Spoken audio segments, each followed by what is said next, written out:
Out and good afternoon mga idol. Sa lahat ng mga idol natin yan, magandang hapon po. At ito ang aming nabili kanina, ang malakasan nating crabs. Ang laki nitong isa. Sa itsura pa lang, talagang nagatakam ka na sa pagkalaki-laki ng crabs na ito. Yan yung akin. Siyempre, akin yung malaki. Ito naman ang pangalawang malaki kay Mrs. At dahil binata na aming Kuya Renz, malaki rin yung sa kanya. Tapos, medyo na, kasama na yung ito ang aming Kuya Ramram, ang kanya ay ito rin. Tapos ito ang kay Ate Hana, ng idol. Tatanggalin ko na pala siya sa niliwag ko na siya ganyan. Tanggalin natin yung mga tali-tali niya. Kanina hindi ko siya lumalaban, lalo itong malaki na ito. Lumalaban siya mga idol, mga kaibigan.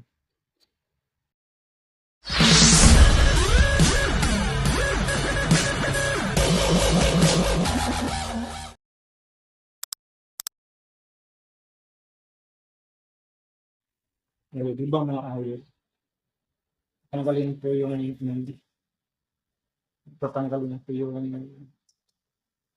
natalo-talo nyo.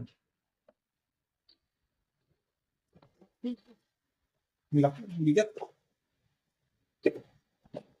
Sa Manila to, hindi ka nakakabili ng hindi murang-murang. Bibili ang talaga ng crabs. Alimang. Pero dito sa amin, kita na binigay ng pindira. Sa halagang 300 pesos. 300, murang-murang na yun dito sa amin. Murang-murang. Dahil suki, siyempre, doon tayo bumibili ng crabs tuwing linggo. Almost, sa bakasyon natin ay yun yung laging nagpatanungan natin ng mga crabs. Kaya, pag nakita tayo ay nakaprepare na kaagad ang crabs at plastic na ibibenta sa atin. Yung ate. Yun. Nakataba rin siya sa babae. Ito yung binanggit na ito nga. Yung babae. May aligi daw ito. I-in-steam ko lang siya. Ang ulam namin kanina ay sa kalungan ako.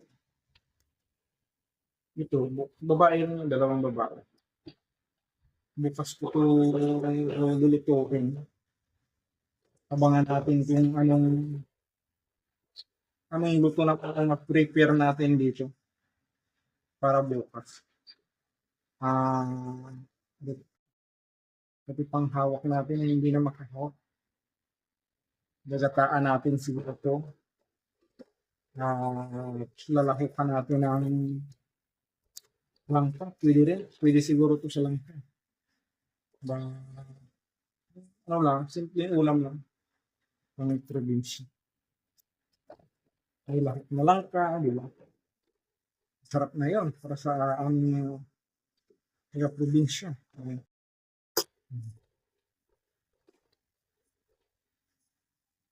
Talagang kahit itong yung auntie ko, auntie Sally, mahilig yan siya saan.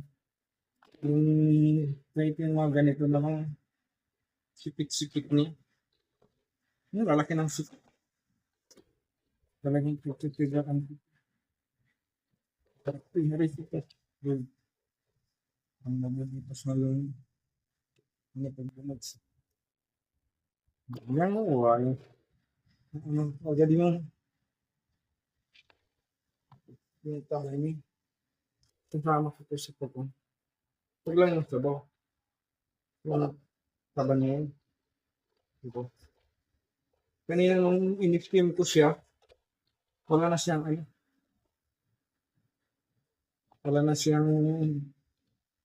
tawag dito. Wala na siyang kabaw. Yun ang mga yun, sumabog. Matas na yun. Yan lang. Maraming salamat sa inyong mga idol mga kaibigan. So, thank you so much sa ating mga manonood dyan. Abangan nyo bukas ang aking pagluluto dito sa malalaking crabs na ito. At itatago muna natin siya sa ating refrigerator. Hanggang sa muli kaibigan, maraming salamat po. Kita-kita tayo sa susunod nating vlog. Keep safe always. Thank you. Goodbye.